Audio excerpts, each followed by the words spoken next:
ফালাস্তু উবালি হিনা আকতুলু মুসলিমান আলা আই যামবি কানা লিল্লাহি মিসরাইন ওয়া যালিকা ফি যাতিল ইলাহি ওয়া ইয়াশা ইউবারিকু আলা শালিম ইসমিন ওয়া মিসজাইন। সে আল্লাহর কসম খেয়ে বলতে পারি, জীবন চলে যেতে পারে, রক্তের বন্যা বয়ে যেতে পারে, তবু আলেম ওলামাদের বিরুদ্ধে, মুসলমানদের বিরুদ্ধে কোন ধরনের ষড়যন্ত্র বাস্তবায়ন করতে দেওয়া যাবে না, দেওয়া হবে না, দেওয়া হবে না। আউযু বিল্লাহি মিনাশ শাইতানির রাজীম। বিসমিল্লাহির রহমানির রহিম।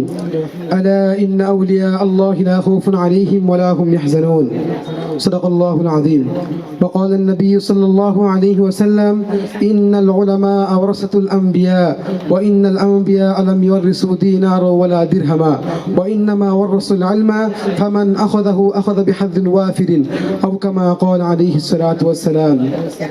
সমস্ত প্রশংসা সে আল্লাহ পাকের, যার নিখুঁত সৃষ্টির কুশলতায় অস্তিত্ব লাভ করলো এই বিশ্বজাহান, যার অসীম কুদরতের অনুপম নিদর্শন হলো এই চাঁদ, সূরজ, মহাকাশ, এই বিশ্ব ব্রহ্মাণ্ড। সেই তুলনাবিহীন, অদ্বিতীয়, আদি অন্ত, গুপ্ত সুপ্ত, সর্বশক্তিমান, লা শরীক মহান আল্লাহ রাব্বুল আলামিনের তো আমার সকল প্রশংসা। আমি শ্রদ্ধা ভরে স্মরণ করছি সর্বকালের সর্বশ্রেষ্ঠ মহামানব, যার শুভাগমনে জাহির সকল আধার ডুবে মানবতার পূর্ব দিগন্তে সূর্য উদয় হয়। যিনি মানুষের জন্য, মানুষের কল্যাণে, মানুষের মুক্তির জন্য নিজের পবিত্র রক্ত ঝরালেন।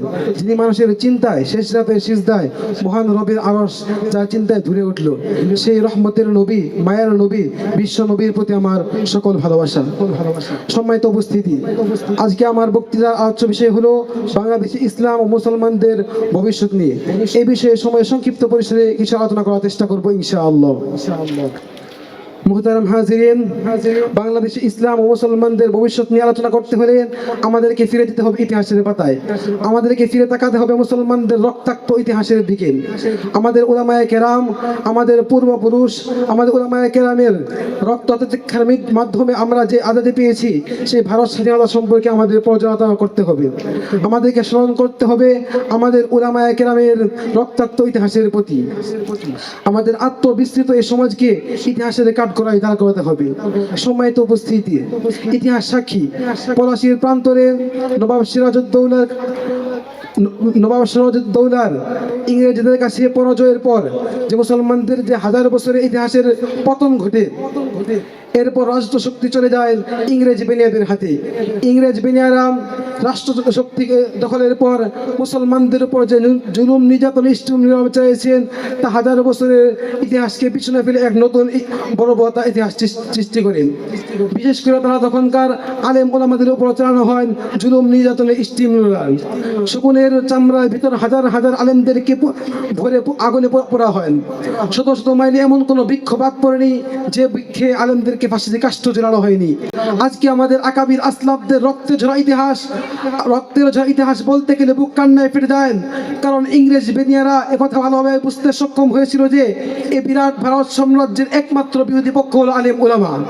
কিন্তু মুসলমান তো সেই জাতি, যে জাতি 313 জন বাহিনী নিয়ে লক্ষাধিক কাফেরের মোকাবেলায় বিজয় ছিনিয়ে আনে। মুসলমান তো সেই জাতি, যে জাতি 10,000 বাহিনী নিয়ে লক্ষ লক্ষ কাফেরের মোকাবেলায় বিজয় ছিনিয়ে আনেন।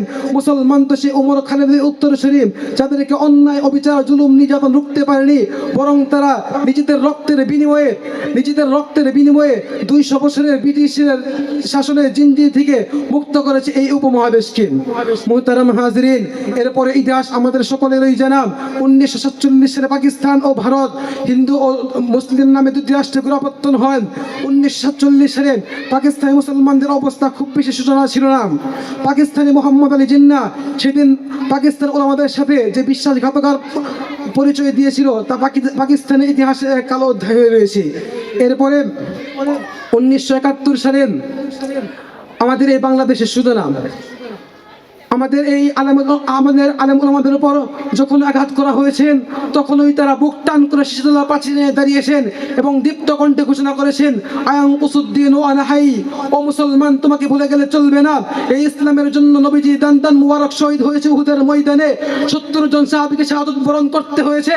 এই ইসলামের জন্য শহীদ ইসমাইলের রক্তে রঞ্জিত হয়েছে বালাকোটের ময়দান। এই ইসলামের জন্য পলাশীর প্রান্তরে হাফেজ জামিন সাহেব রহমতুল্লাহি আলাইহির রক্ত ঝরে হয়েছে, পলাশীর প্রান্তরে আমাদের উলামায়ে কেরামের রক্ত ঝরেছে। তাই হুঁশিয়ার করে বলতে চাই, যদি ইসলামের বিরুদ্ধে, যদি মুসলমানদের বিরুদ্ধে, যদি বাংলাদেশ থেকে রাষ্ট্রধর্ম ইসলামকে বিচ্ছিন্ন করা ষড়যন্ত্র করা হয়, তাহলে ঘোষণা করে বলতে চাই 1971 মুক্তিযুদ্ধের নেই, 2024 গণ অভ্যুত্থানের নেই, আরো একটি মুক্তিযুদ্ধ হবে, আরো একটি গণ অভ্যুত্থান হবে।